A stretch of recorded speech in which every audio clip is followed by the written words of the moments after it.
Hello everyone, हमारे channel exam with Deepika पर आपका हार्दिक स्वागत है। तो देखिए, हमारी ये स्पेशल क्लास चली हुई है। ये 40 क्वेश्चंस की सीरीज है। तो इसकी नई क्लास आज मैं लेकर आई हूँ। आपको ये क्लास आपके रिवीजन के लिए बहुत इंपॉर्टेंट है, चाहे आप कोई सा भी एग्जाम दे रहे हैं।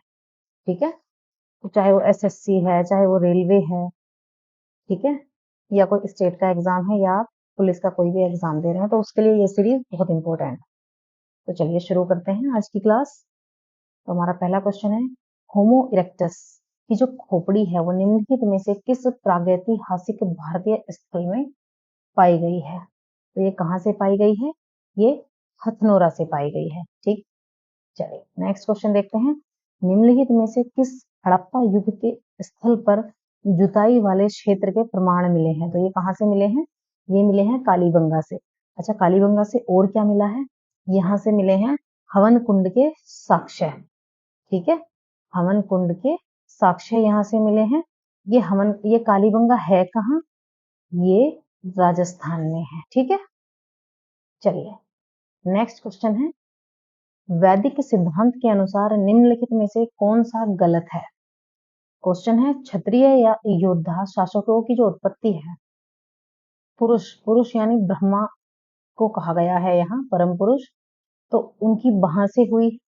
ठीक है, वैश्य या फिर आम लोगों की उत्पत्ति पुरुष की थाइज से हुई है या जंघाओं से है? तो ठीक है, ये भी। ब्राह्मण या पुजारियों की उत्पत्ति पुरुष या ब्रह्मा के कानों से हुई है, ये गलत है। शूद्र या श्रमिक नौकरों की जो उत्पत्ति है पुरुष के पैरों से हुई है, देखिए ये सही है। तो ये जो ब्राह्मण की जो उत्पत्ति है ये कहाँ से हुई है? ब्रह्मा के मुख से हुई है, ऐसा माना जाता है। तो इसमें ये ऑप्शन गलत है। ठीक है, चलिए नेक्स्ट क्वेश्चन देखते हैं। वेदांगों के संदर्भ में निम्नलिखित में से कौन सा शब्द अनुष्ठान को दर्शाता है? तो अनुष्ठान को कौन सा शब्द दर्शाता है? कल्प। कौन दर्शाता है? कल्प। चलिए नेक्स्ट क्वेश्चन देखते हैं। निम्नलिखित नदियों में से किसे वैदिक काल में परुष्णी के नाम से जाना जाता था? इस क्वेश्चन को बहुत पूछा जाता है। तो देखिए, ये रवि नहीं है, इस नदी का नाम है रावी। ठीक है, तो वैदिक काल में इन्हें परुष्णी के नाम से किसे जाना जाता था? रावी नदी को। चलिए नेक्स्ट क्वेश्चन देखते हैं। राजकीय प्रतीक पर जो शब्द है ना, सत्यमेव जयते, ये कहाँ से लिया गया है? आपको पता है ये शब्द लिया गया है मुंडक उपनिषद से। तो इसे हम ऐसे लिखते हैं, मुंडकोपनिषद, ऐसे लिखते हैं इसे, मुंडकोपनिषद। ठीक है, तो यहाँ से ये सत्यमेव जयते शब्द जो है ये लिया गया है। चलिए नेक्स्ट क्वेश्चन देखते हैं। वैदिक काल के एक चरण में राजा को गोपति कहा जाता था। गोपति का अर्थ क्या है? देखिए आपके सामने चार ऑप्शन है, ब्रह्मांड का स्वामी, लोगों का स्वामी, भूमि का स्वामी या मवेशियों का स्वामी। तो गोपति किसे कहते थे? गोपति कहते थे लॉर्ड ऑफ कैटल यानी मवेशियों का स्वामी। चलिए नेक्स्ट क्वेश्चन देखते हैं। स्वतंत्रता, समानता, बंधुत्व के आदर्श भारत के संविधान की प्रस्तावना में निहित ये किस देश के संविधान से लिए गए हैं? स्वतंत्रता, समानता और बंधुत्व ये लिए गए हैं फ्रांस के संविधान से। ठीक है, ये बढ़िया क्वेश्चन है, रिवाइज करते रहिए। चलिए नेक्स्ट क्वेश्चन देखते हैं। 1946 में निम्नलिखित में से किसे भारतीय संविधान सभा का अंतरिम अध्यक्ष बनाया गया था? तो संविधान सभा का जो अंतरिम अध्यक्ष चुना गया था वो चुना गया था सच्चिदानंद सिन्हा को। चलिए नेक्स्ट क्वेश्चन देखते हैं। भारतीय संविधान में अवशिष्ट शक्तियों का जो विचार है वो किसके संविधान से लिया गया है, यानी कहाँ के संविधान से लिया गया है? तो जो अवशिष्ट शक्तियों का विचार है वो कनाडा के संविधान से लिया गया है। चलिए नेक्स्ट क्वेश्चन देखते हैं। भारतीय संविधान में निम्नलिखित में से कौन सी विशेषता को सोवियत सोशलिस्ट रिपब्लिक से लिया गया था? ठीक है, तो ये कौन सी थी? ये थी पंचवर्षीय योजना। चलिए नेक्स्ट क्वेश्चन देखते हैं। भारतीय संविधान में न्यायिक पुनरावलोकन की जो शक्ति है वो न्यायपालिका की स्वतंत्रता का प्रावधान किस देश से लिया गया है? देखिए ये लिया गया है अमेरिका से। न्यायिक पुनरावलोकन की शक्ति, न्यायिक पुनरावलोकन और न्यायपालिका की स्वतंत्रता, बहुत अच्छा क्वेश्चन है, कहां से लिए गए हैं? अमेरिका से। चलिए अगला क्वेश्चन है। भारतीय संविधान में स्वतंत्रता का सिद्धांत निम्नलिखित में से किस देश से लिया गया है?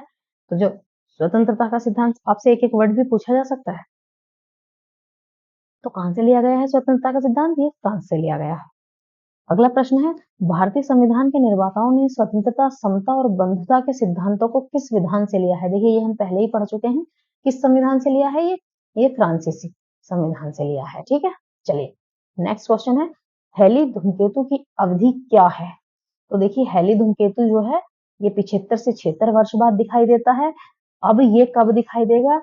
2061 में ये दिखाई देगा। ठीक है, 2061 में दिखाई देगा।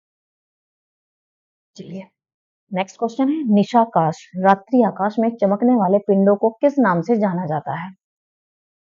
तो जो रात्रि में जो पिंड चमकते हैं उसे हम क्या कहते हैं? उल्का पिंड के नाम से जानते हैं। ठीक है, चलिए नेक्स्ट क्वेश्चन है, लूसीफर ग्रह का एक अन्य नाम है, ये किसका है? देखिए लूसीफर किसका नाम है बताइए? बृहस्पति का, मंगल का, शुक्र का या शनि का? तो देखिए जो लूसीफर नाम है वो शुक्र का नाम है। ठीक है, चलिए नेक्स्ट क्वेश्चन देखते हैं, ग्रहीय वैज्ञानिक चंद्रमा के चारों तरफ पतले गैसीय आवरण को क्या कहते हैं? तो क्या कहते हैं? चंद्र बहिर्मंडल। क्या कहते हैं? चंद्र बहिर्मंडल। ठीक है, चलिए नेक्स्ट क्वेश्चन देखते हैं, सौरमंडल के ग्रहों के क्रम में मंगल और शनि ग्रह के बीच कौन सा ग्रह आता है? तो देखिए ये आता है बृहस्पति, जुपिटर। अगला क्वेश्चन है, पृथ्वी अपनी ही धुरी पर 1 घंटे में कितने डिग्री घूम जाती है? तो देखिए पृथ्वी अपनी धुरी पर 1 घंटे में 15 डिग्री घूमती है। ठीक है, टोटल डिग्री कितने होते हैं? ये पृथ्वी है, अगर इसकी टोटल डिग्री बात करें तो ये कितनी होती है? 360। फिर कैसे घूमती है पृथ्वी? 1 घंटे में कितनी घूमती है? 15 डिग्री। देख लीजिए, 15 दूनी 30, 15 चौका 60, तो कितने हुए? 24 आवर्स हो गए। ठीक है, ऐसे पृथ्वी अपने 24 घंटे कवर करती है। ठीक है, चलिए अगला प्रश्न देखते हैं, निम्नलिखित में से कौन पृथ्वी का सबसे बाहरी ठोस हिस्सा है? तो पृथ्वी का सबसे बाहरी जो ठोस हिस्सा है वो क्या है? वो क्रस्ट है। चलिए अगला प्रश्न है, अर्थव्यवस्था में, कौन सी अर्थव्यवस्था में सभी उत्पादक संसाधनों का जो स्वामित्व है वो नियंत्रण है वो सरकार के पास होता है? तो वो कौन सी बताइए अर्थव्यवस्था में होता है? ये होता है सोशलिस्ट यानी समाजवादी अर्थव्यवस्था। तो जो समाजवादी अर्थव्यवस्था है उसमें सभी उत्पादक संसाधनों का जो स्वामित्व है और जो नियंत्रण है वो सब सरकार के पास होता है।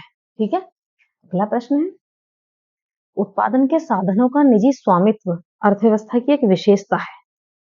ठीक है, तो ये बताइए निजी स्वामित्व, जहां निजी स्वामित्व की बात आ जाए वहां पूंजीवाद की बात आ जाती है। ठीक है, चलिए नेक्स्ट क्वेश्चन है, जॉन मेनार्ड केन्स जिन्हें सबसे अधिक उनके आर्थिक सिद्धांतों, किन्सियन सिद्धांत के लिए जाना जाता है, वे किस देश से थे? ये कहां से थे? ये इंग्लैंड से थे। चलिए अगला क्वेश्चन है, मूल्यह्रास के क्षति के कारण एक वार्षिक भत्ता है, मूल्यह्रास के लिए क्षति के लिए वार्षिक भत्ता है वो कौन सा है? वो पूंजीगत समान है। नेक्स्ट क्वेश्चन है, निम्नलिखित गतिविधियों में से किसको अर्थव्यवस्था के द्वितीय क्षेत्र के एक भाग के रूप में वर्गीकृत किया जा सकता है? तो ये क्या है? ये है फार्म उपकरण निर्माण। चलिए अगला प्रश्न है, सूर्य द्वारा उत्सर्जित प्रकाश का रंग क्या है? तो सूर्य द्वारा जो उत्सर्जित प्रकाश है इसका रंग है ऑरेंज यानी नारंगी। चलिए नेक्स्ट प्रश्न है, निम्नलिखित में से इसका अपवर्तनांक जो क्राउन ग्लास है उसके सबसे निकट है? उसके सबसे निकट क्या है? Canada balsam. अगला प्रश्न है, एक माध्यम से दूसरे माध्यम में जाने पर मूल पथ से प्रकाश के जो विचलन की घटना है वो क्या कहलाती है? तो वो क्या कहलाती है? अपवर्तन। ठीक है, रिफ्रैक्शन ये कहलाती है। चल अगला प्रश्न है, किसने ऊष्म प्रवैगिकी के पहले 2 नियमों को संहिताबद्ध किया था और कहा कि तापमान का जो पूर्ण शून्य है 273.15 डिग्री है, -273.15 डिग्री है, उन्हें इसके लिए केल्विन यानी के तापमान स्केल के नामकरण से सम्मानित किया गया था। तो देखिए केल्विन के नाम से जाने जाते हैं, केल्विन का जो इन्होंने वो दिया था माप, ये इन्होंने ही दिया था, तो इनका क्या नाम है? William Thompson.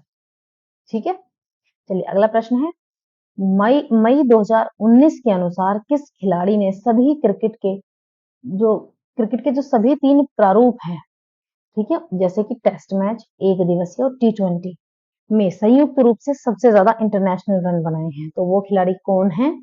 आप सभी जानते होंगे, वो खिलाड़ी कौन है? सचिन तेंदुलकर। ठीक है, तो चलिए गाइस, आज की क्लास में इतना ही। अपनी पढ़ाई बहुत अच्छे से करते रहिएगा, अपने रिवीजन बहुत अच्छे से करते रहिएगा। ठीक है, हम मिलते हैं इस सीरीज की नई क्लास में। यदि आपको हमारी वीडियो अच्छी लगती है तो चैनल को सब्सक्राइब करें, वीडियो को लाइक करें, शेयर करें। ठीक है, तो चलिए, थैंक्स फॉर वॉचिंग। मिलते हैं नेक्स्ट क्लास।